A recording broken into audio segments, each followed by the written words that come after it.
Myself, Triveni. I'm a cloud security specialist trainer and consultant. Without further ado, we will go ahead and discuss the whys and hows of cloud migration.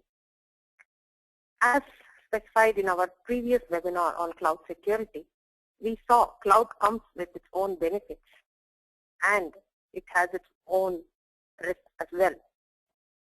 Obviously, there are many benefits to cloud due to which companies are migrating or thinking to migrate.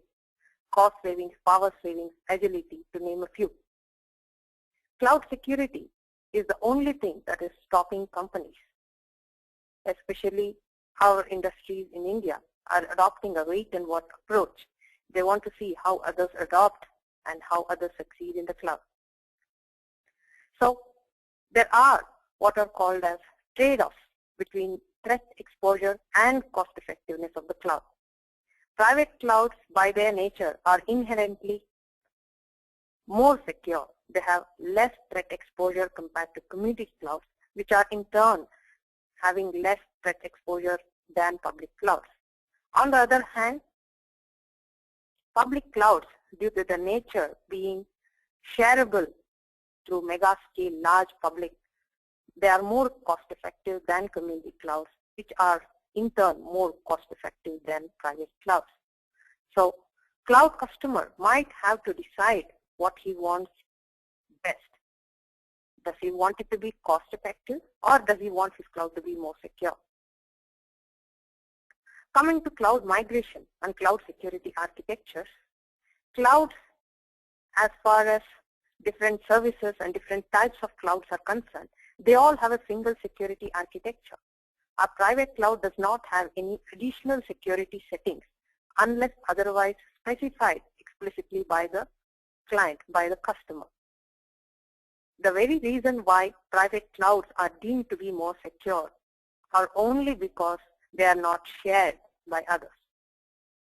But customers might have many different demands, many different requirements based on what they are looking for.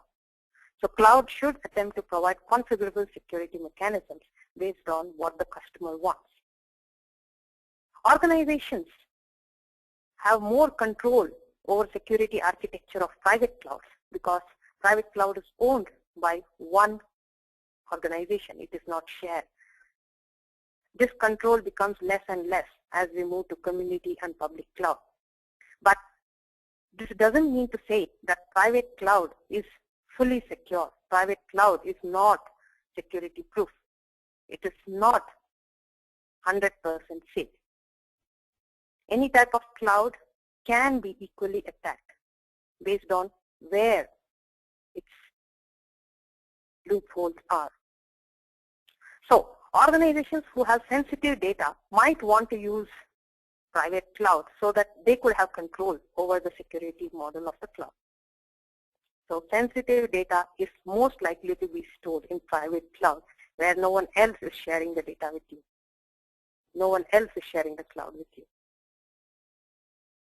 So all types of clouds do require strong security controls, may it be private, public, or community. But all models of cloud may be used by the customers for differing trade-offs between the threat or the cost. Based on what the customer wants, the client may choose different types of clouds. There is no one cloud. There is no one architecture. Different sizes fit different clients. So how does one choose wisely? There are many migration paths for cloud adoption, ranging from an individual to small size to enterprise groups. An individual or a small organization which has just started to look at the clouds, which has just started to use the clouds, might want to use public clouds since they do not have any sensitive or costly information to store. An enterprise size group which has already substantial information, proprietary information, may develop their own public clouds. They might actually migrate their data centers into a virtual environment and make it up as a private cloud and build their own private cloud. Or they may decide to procure an outsourced private cloud. A mid-sized organization might either build their community cloud or procure a community cloud. A community cloud will make sure that the sharing part of the cloud is more than a private cloud. A community of pharmaceutical companies, for instance, or a community of banking companies, for instance, might decide to use one type of cloud since their requirements for security, regulations, compliance, regulatory concerns are all same. So by using a cloud which is already being set for pharmaceutical companies, for banking, for insurances, this provides a common cause for them to share the cloud. They can actually leverage the lower cost and also leverage the increased security given to them. So mid-sized organizations might actually go to community clouds.